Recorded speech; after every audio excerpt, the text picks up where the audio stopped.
हाँ भाई, good evening. और आवाज आ रही है मेरी आप लोगों को यहाँ पे? यस और नो? गुड इवनिंग ऑल, आवाज आ रही है मेरी या नहीं? Good yes evening sir, good sir. Evening. Good evening. ठीक है, कल अपन ने रिस्क मैनेजमेंट के बारे में पढ़ा था, समझ में आया यहाँ पे?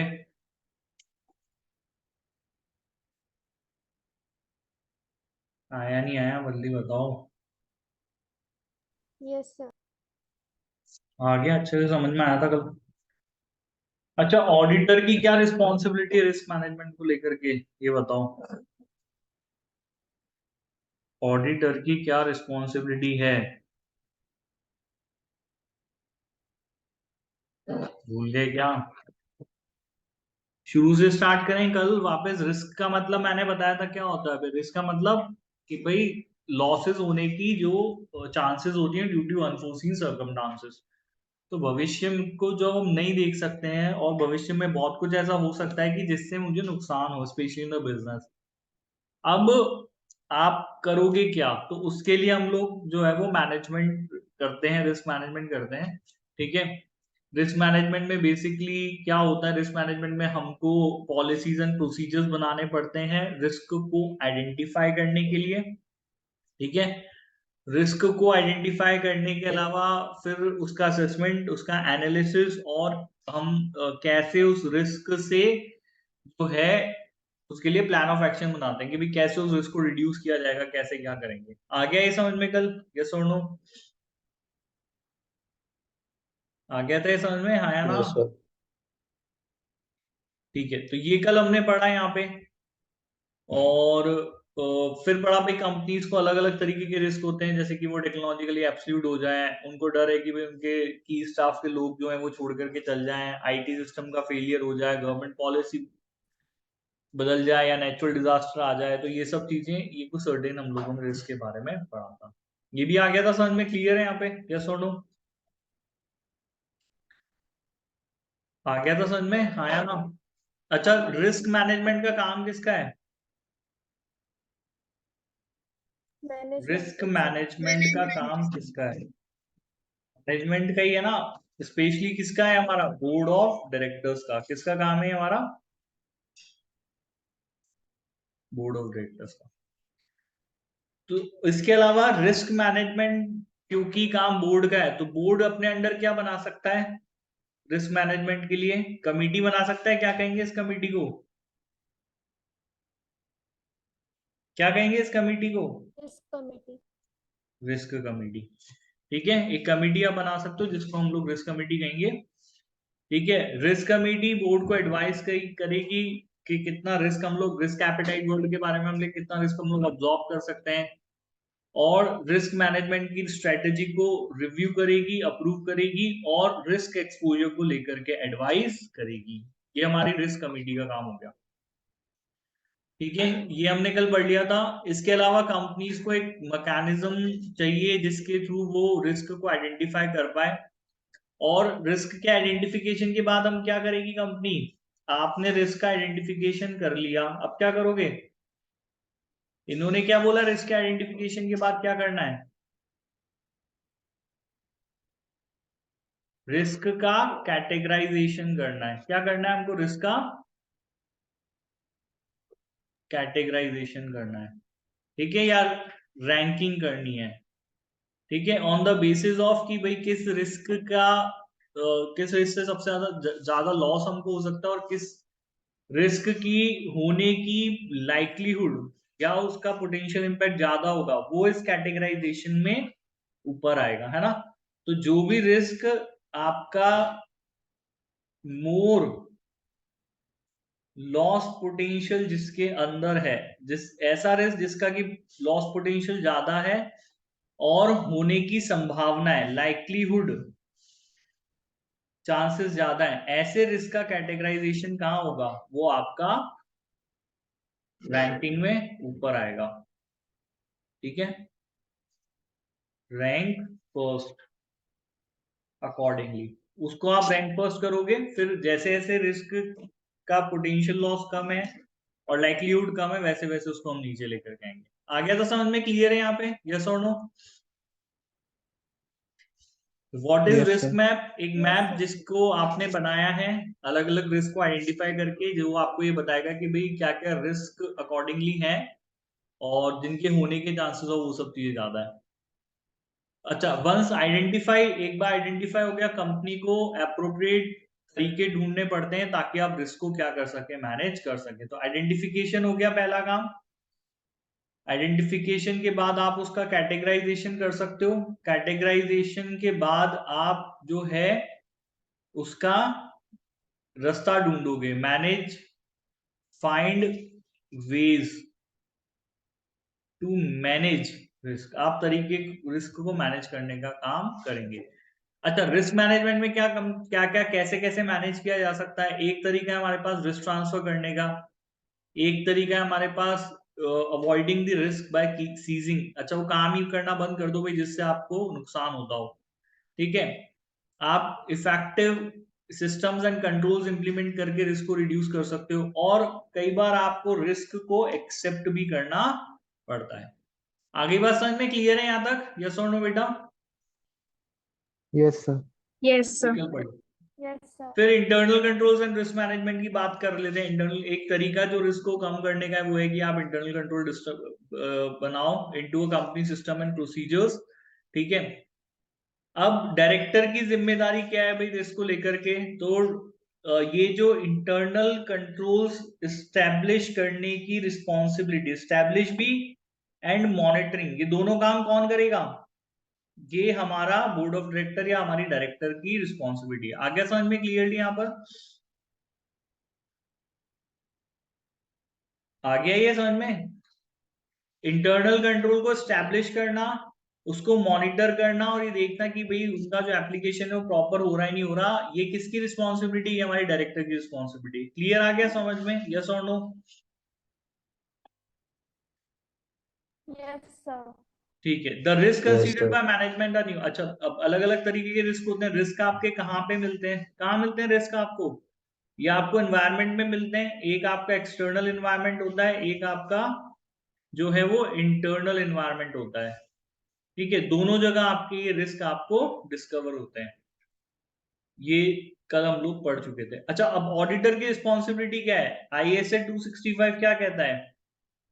ऑडिटर की रिस्पॉन्सिबिलिटी है ये देखना कि जो इंटरनल कंट्रोल्स बनाए गए हैं by the management, developed by the management, जो भी इंटरनल कंट्रोल आपके डेवलप्ड बाय द मैनेजमेंट हैं, ये इंटरनल कंट्रोल्स को असेसमेंट करके देखना कि आर दे वर्किंग इफेक्टिवली और नॉट।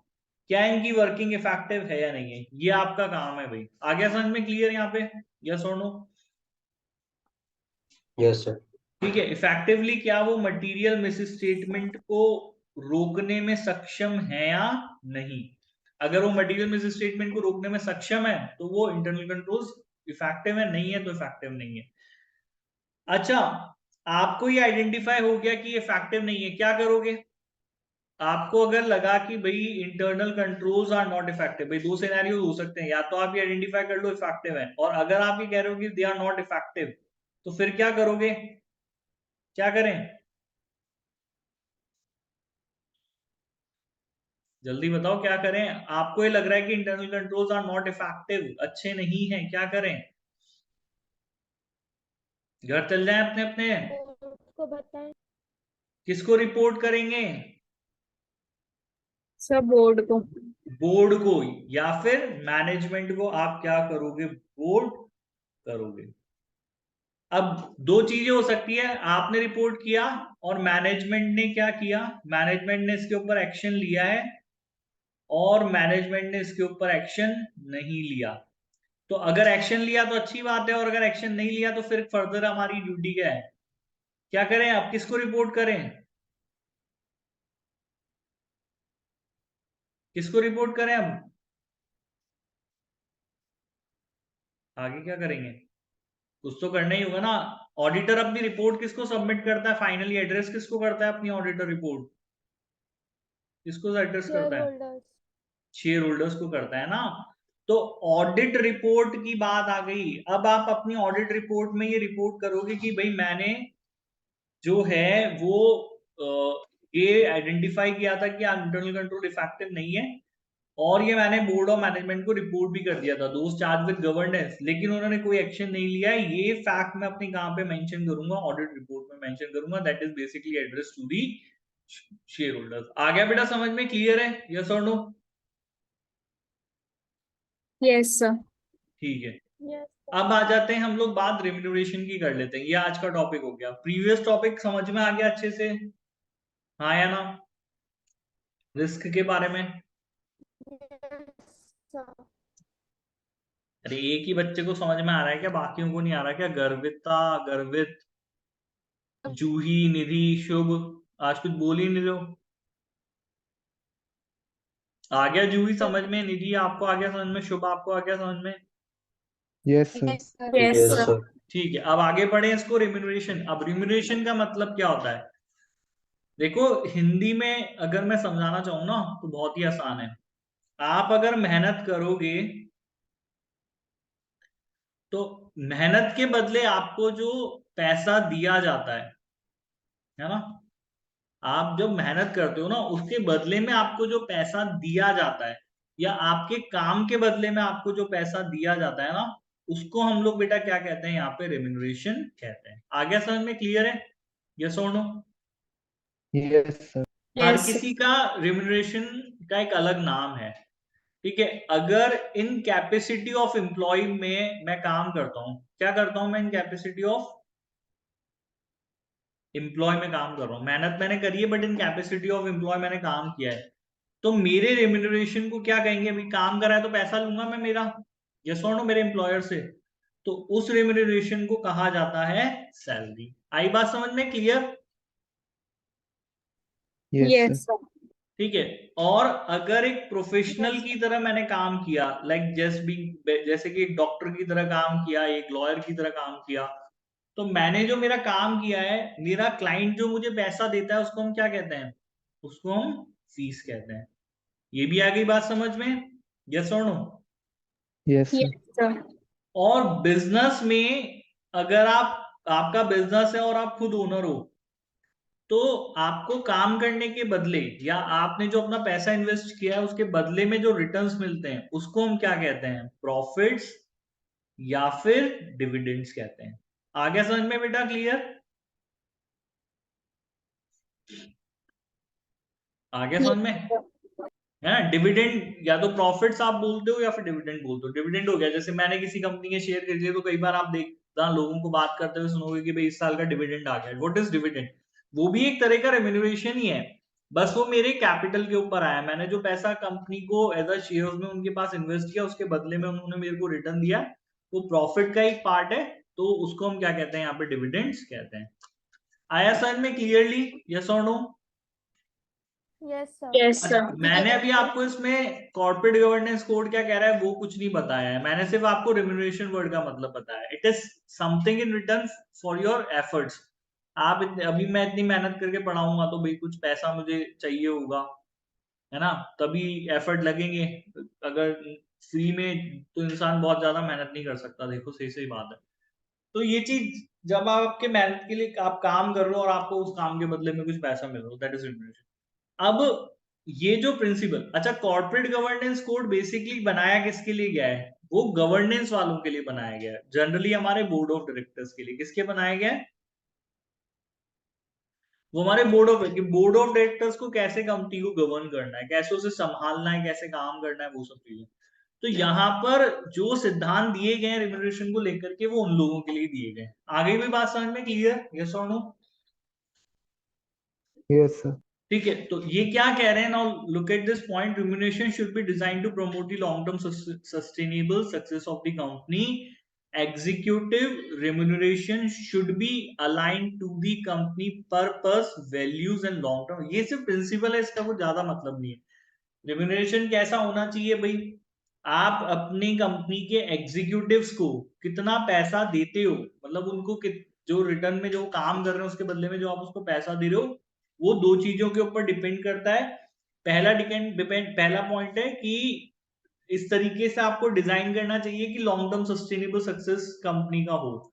मतलब देखो, अगर आप कम पैसा दोगे तो लोग बाग कंपनी छोड़ के भाग जाएंगे, यही होगा, यस और नो?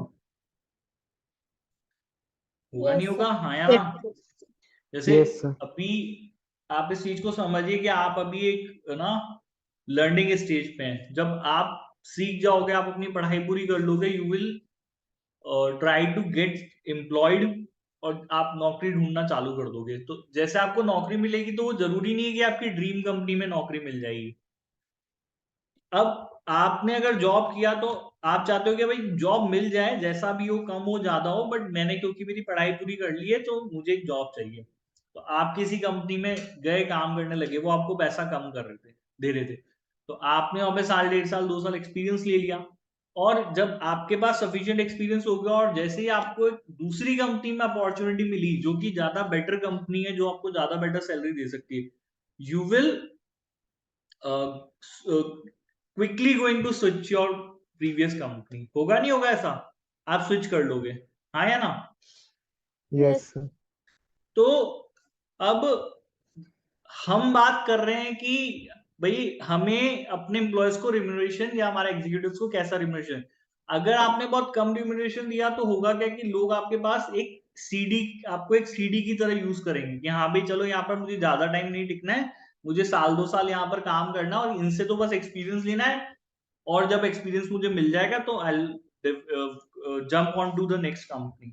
तो वो फिर आपको किसकी तरह यूज करने लगेंगे, वो एक स्टेप की तरह, एक सीडी की तरह आपको यूज करने लगेंगे। आ रही है बात समझ में, हाँ या ना? क्या हो गया, हाँ या ना बोलो ना, हाँ Yes, या ना? sir. आ गया सबको, जूही, निधि, शुभ, सबको बात समझ में आई? तो आप बहुत कम रिम्यूनरेशन नहीं दे सकते अपना काम कराने के लिए, क्योंकि फिर बहुत क्विकली जैसे ही लोगों को एक सर्टेन एक्सपीरियंस हो जाएगा वो आपको छोड़ के चल जाएंगे, एंड देन अगर आपको फिर कुछ अच्छे लोगों को ढूंढना पड़ेगा अपने लिए काम करने के लिए। और आप लोगों को बहुत ज्यादा पैसा भी नहीं दे सकते, क्योंकि फिर अगर आप एक ऐसी इंडस्ट्री हो गई कि जहाँ पे सबसे ज्यादा पैसा मिले, तो लोग बाग फिर जो है वो बहुत लीनियंट हो जाएंगे काम को लेकर के कि यार चलो अब इससे बेटर कुछ नहीं है, आए यहाँ पर बैठो, बढ़िया पैसा मिल रहा है, काम करो। तो वो भी एक डिफिकल्टी वाली बात है। तो आपको जो अपने एग्जीक्यूटिव्स का रेम्यूनरेशन रखना चाहिए, वो अपने कंपनी के उद्देश्यों के हिसाब से, पर्पस के हिसाब से, वैल्यूज के हिसाब से, और आपकी क्या लॉन्ग टर्म स्ट्रेटेजी है उसके हिसाब से रखना चाहिए। आगे बेटा बात समझ में, पहला प्रिंसिपल समझ में आ गया आप लोगों को यहाँ पे, यस और no? Yes, sir. Yes, sir. तो इस तरीके से डिजाइन होना चाहिए कि लॉन्ग टर्म सस्टेनेबल सक्सेस है कंपनी की, और आपकी कंपनी के पर्पस, वैल्यूज और लॉन्ग टर्म स्ट्रेटेजी के अकॉर्डिंगली होना चाहिए। ठीक है, the board should establish a formal and transparent procedures for developing the policy for executive directors remuneration. इसके अलावा बोर्ड को एक पॉलिसी डेवलप करनी चाहिए। एक ऐसी पॉलिसी जो कि फॉर्मल हो और ट्रांसपेरेंट हो। भाई कितना पैसा हम लोग हमारे डायरेक्टर्स को देंगे, एग्जीक्यूटिव्स को देंगे, इसके लिए एक फॉर्मल पॉलिसी और एक ट्रांसपेरेंट प्रोसीजर्स हमको डेवलप करने चाहिए। ये दूसरा प्रिंसिपल है। तीसरा प्रिंसिपल है, no director should be involve in setting his her own pay. अब यार सिंपल सी बात बताओ, अगर मैं, मेरे को तुम ये लिबर्टी दे दो कि अमन सर आप खुद अपना डिसाइड करो कि आप कितना पैसा लोगे, तो मैं तो कहूंगा भाई जितना हो सकता है उतना दे दो, यस और नो, हाँ या ना? Yes, sir. Yes, तो sir. आप Yes, ऐसा नहीं कर सकते। अगर आप किसी भी डायरेक्टर का, एग्जीक्यूटिव व्यक्ति का रिम्यूनरेशन आप डिसाइड कर रहे हो, तो उस जो डिसीजन लेने का पार्ट वो खुद नहीं होना चाहिए। आप उसके उसकी एक्सपेक्टेशंस पूछ सकते हो, लेकिन उसको उस डिसीजन का पार्ट नहीं बना सकते। ये भी आई बात समझ में, क्लियर? yes, sir. तो पहला प्रिंसिपल क्या है भाई, as per long term sustainable success के हिसाब से डिजाइन करो, और आपकी कंपनी का पर्पस क्या है, वैल्यू क्या है, लॉन्ग टर्म स्ट्रेटेजी क्या है, उसके अकॉर्डिंग आप जो है वो एग्जीक्यूटिव का रिम्यूनरेशन रखें। दूसरा है, फॉर्मल एंड ट्रांसपेरेंट प्रोसीजर्स आपके होने चाहिए पॉलिसी डेवलप करने के लिए। जो भी पॉलिसी आप डेवलप करना चाह रहे हो, उस पॉलिसी को डेवलप करने के लिए आपके पास एक फॉर्मल एंड ट्रांसपेरेंट प्रोसीजर होना चाहिए। कोई भी डायरेक्टर अपना खुद की जो है वो रिम्यूनरेशन डिसाइड करने में इन्वॉल्व नहीं होना चाहिए। Director should exercise independent judgment and discretion when authorizing remuneration, taking account of the company and individual performance and wider. उसके अलावा जब भी किसी भी एग्जीक्यूटिव का रेम्यूनरेशन डिसाइड किया जा रहा है तो फिर उस केस में कंपनी को ध्यान में रख के उस इंडिविजुअल व्यक्ति की परफॉर्मेंस को ध्यान में रखते हैं और बाकी सारी परिस्थितियों को देख के आपको क्या करना चाहिए, यहाँ पे डायरेक्टर्स का रेम्यूनरेशन डिसाइड करना चाहिए। ये कुछ सिंपल सिंपल से सिद्धांत है बेटा, प्रिंसिपल्स है रेम्यूनरेशन को लेकर के। समझ में आई बात यहाँ पे, यस और नो? Yes, sir. Yes, ये sir. तो है प्रिंसिपल्स जो कि बॉर्डर पर्सपेक्टिव में बात करते हैं, फ्लेक्सिबिलिटी देखते हैं, उसके अकॉर्डिंगली आप देख लो क्या करना है। अब प्रोविजंस क्या है, ठीक है, अब हमारा लॉ पे आ जाते हैं। कॉर्पोरेट गवर्नेंस जो कोड है उसके अंदर क्या स्पेसिफिक जो हमको लॉ है वो कह रहा है यहाँ पे करने के लिए।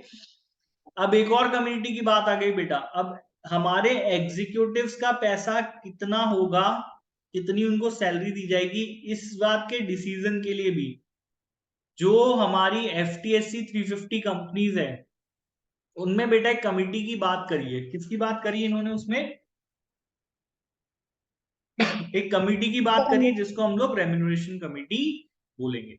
कितनी कमिटी हो गई? चौथी कमिटी हो गई हमारी। पहली कौन सी बनाई थी हमने यहाँ पर, जल्दी बताओ। Nomination committee. सबसे पहले कौन सा बनाया था, जल्दी बताओ। The nomination committee. सबसे पहले बताया था कि नॉमिनेशन कमिटी। ये किसके लिए बनाई थी हमने नॉमिनेशन कमिटी?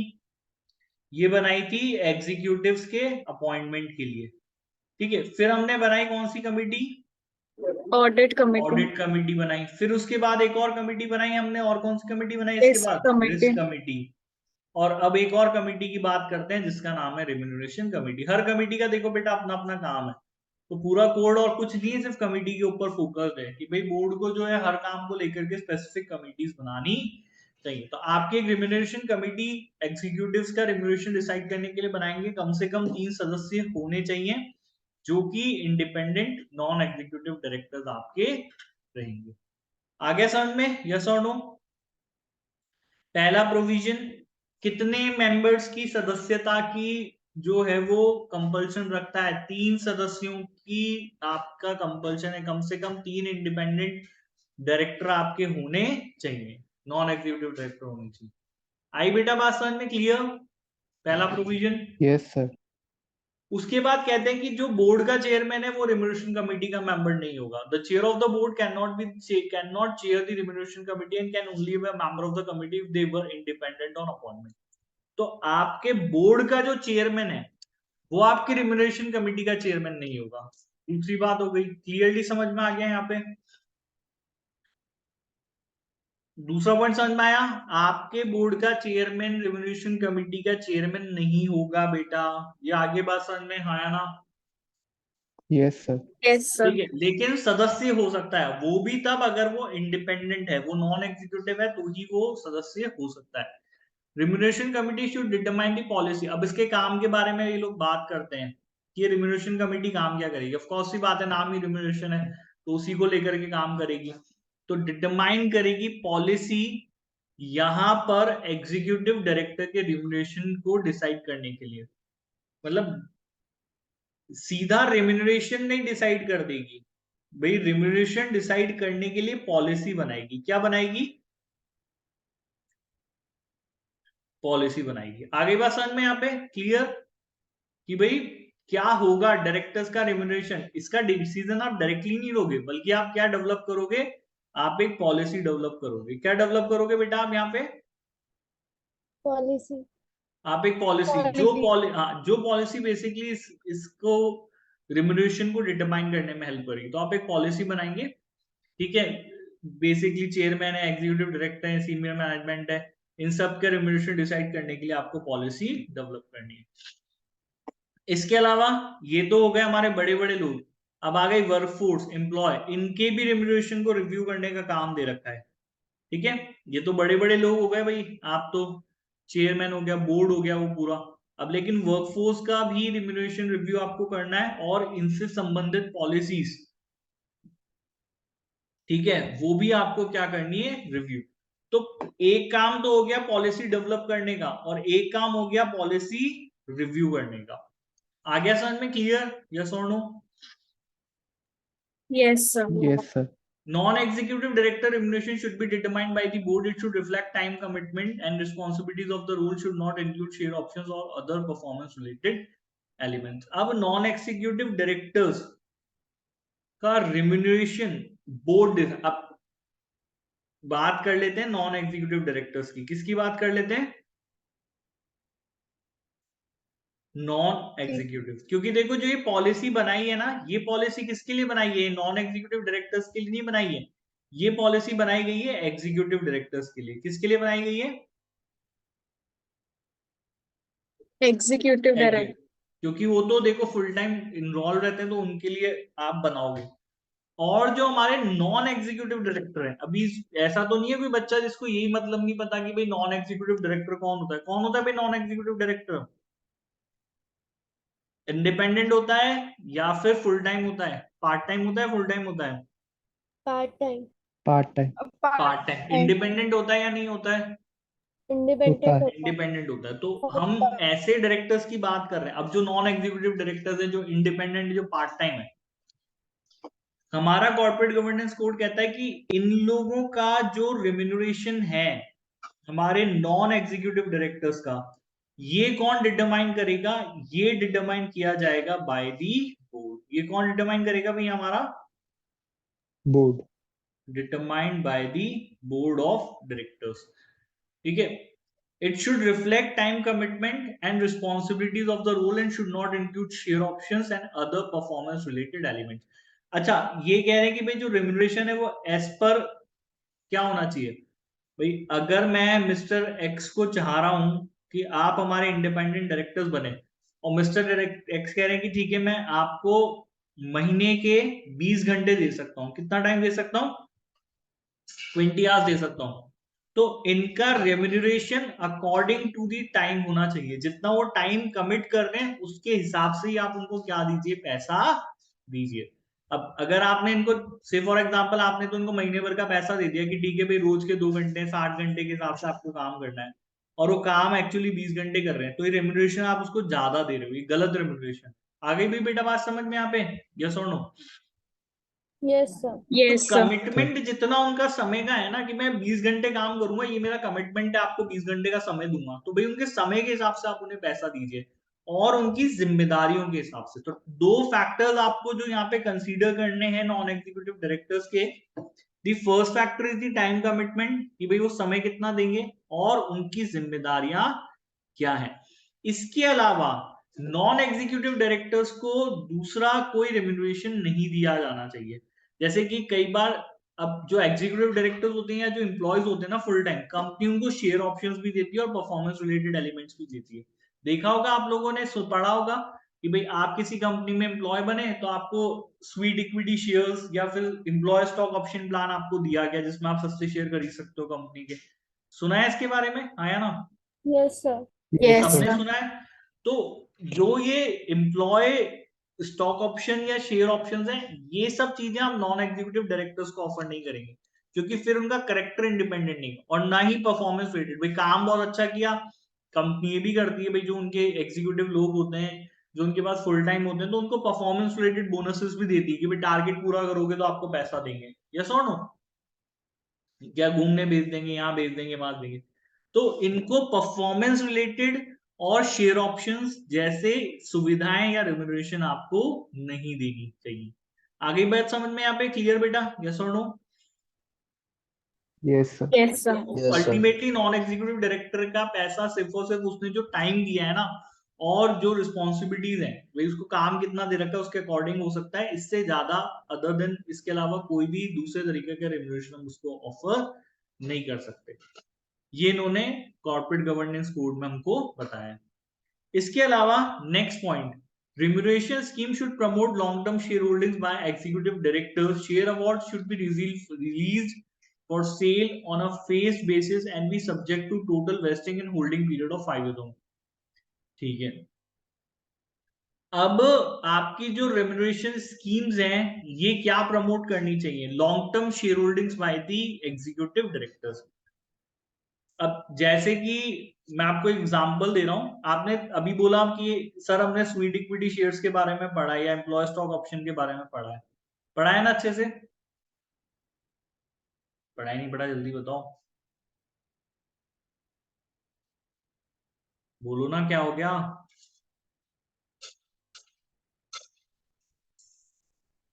अरे क्या हो गया, मेरी आवाज नहीं आ रही क्या?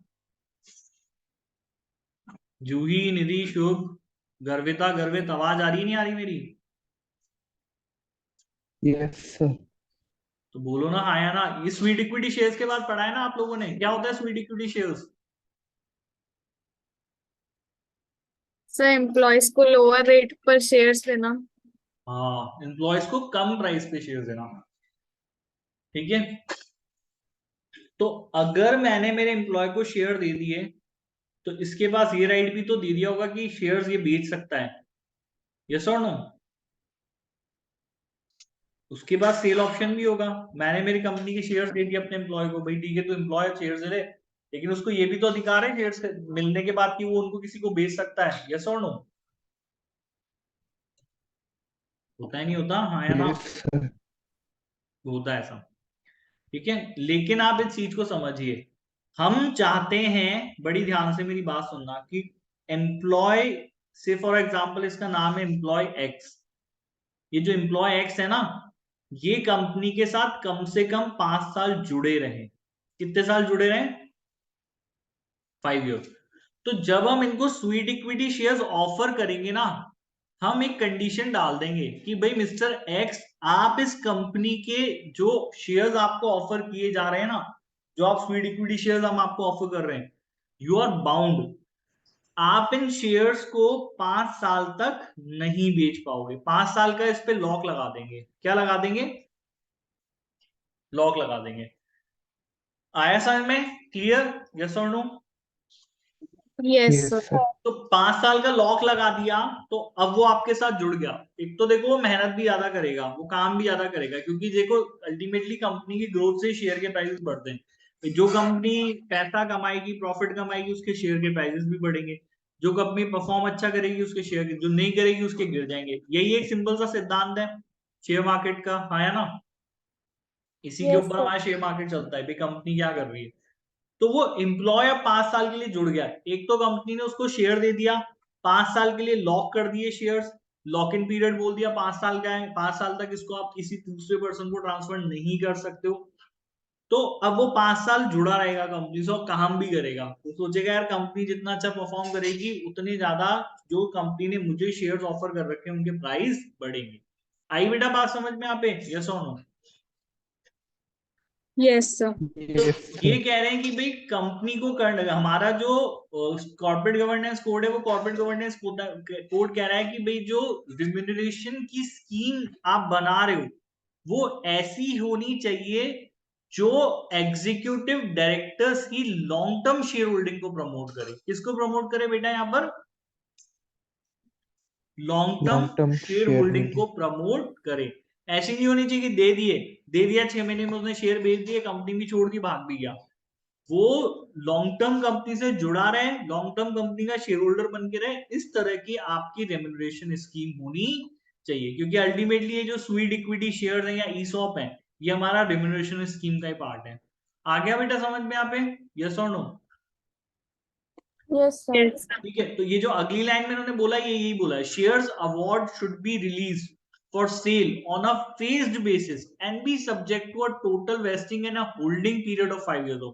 तो जो शेयर अवार्ड की तरह आप दे रहे हो ना अपने एम्प्लॉयज को, वो बेचने के लिए एक फेज बेसिस पे, ऐसा नहीं कि आप एम्प्लॉय को अलाउ कर दो भाई ले और कल के कल बेच दे। फेज बेसिस में हो सकता है आप साल भर बाद उसको अलाउ करो, 2 साल बाद करो, 3, और कम से कम 5 साल के लिए उसको वेस्ट करके रखना चाहिए। मतलब उसको लॉक इन आपको एम्प्लॉय के पास कराना चाहिए, कम से कम 5 साल के लिए। आगे बात बेटा समझ में क्लियर है? यस और नो? Yes sir. ठीक है। तो कभी भी आप अभी तो मैंने सिर्फ ऐसे ही बताया, लेकिन कभी भी आप किसी ईसॉप स्कीम के बारे में पढ़ोगे ना, तो आपको देखना जरूर एक चीज दिखेगी कि वहां पर ये चीज मेंशन रहती है कि इन शेयर्स को इतने पर्टिकुलर टाइम के लिए आप नहीं बेच सकते। आगे बात समझ में क्लियर है यहाँ पे? यस और नो? Yes, sir. ठीक है, अब जैसे मैं, अगर मेरे को मिल गया ESOP रिलायंस का, तो मैं आपको एग्जांपल दिखाता हूँ। नेट चल जाए बट ढंग से, नेट तो खैर चल रहा है, बट ये ब्राउजर बहुत धीरे धीरे चलता है। ये चीज है। जब तक के लिए नेक्स्ट पॉइंट बेटा आज करूंगा निधि मैं ना अपलोड, क्योंकि कल तो मेरा मैं ऑफिस ही था, मेरा सिस्टम बंद हो गया था, तो कल बहुत दूसरे काम भी थे तो मैं नहीं कर पाया। ठीक है, इसको करेंगे, आज काम को ही करूंगा मैं तुम्हारा ना। ये हम लोग एक और पढ़ लेते हैं next point. Remuneration scheme should include provisions that enable a company to recover or withhold sums of shares award when specify the circumstance which would be appropriate to do so।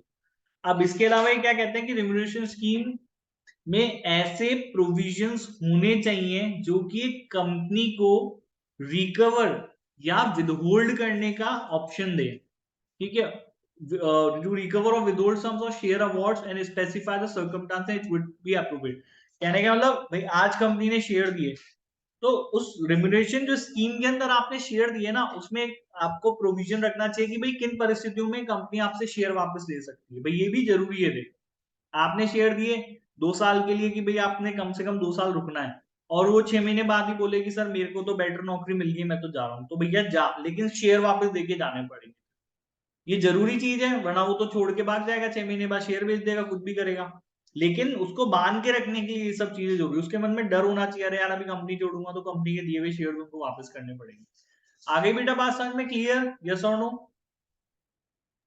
Yes, Yes, sir. sir. ठीक है, मुझे कुछ मिलता है तो मैं एक अच्छा एग्जाम्पल तुम लोगों को दिखाता हूँ।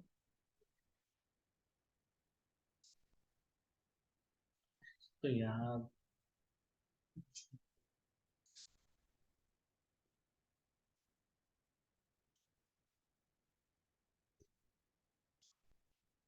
ESOP नोटिस,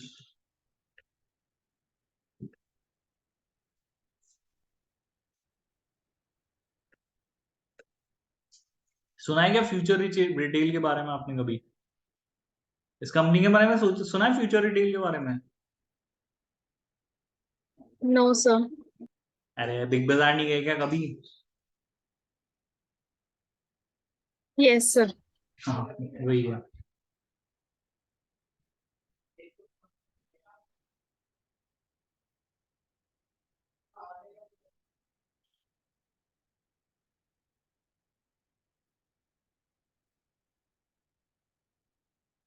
अब देखो, जैसे इसके अंदर उन्होंने बोला कि हम अपने जो डायरेक्टर्स हैं हमारे, ठीक है, उनको हम लोग शेयर्स दे रहे हैं। being not board to create offer and grant from time to time 90 lakh employee stock option, ये सब चीजें कंपनी के डायरेक्टर्स को इन्होंने ऑफर करी है। 2 रुपए का पर शेयर हम लोग देंगे, है ना? और इसमें देखो दे रखा होगा, कहीं तो होगा,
देखो ये यहाँ पे लिखा है, दिख रहा है यहाँ पर? इसको थोड़ा सा बड़ा करते हैं।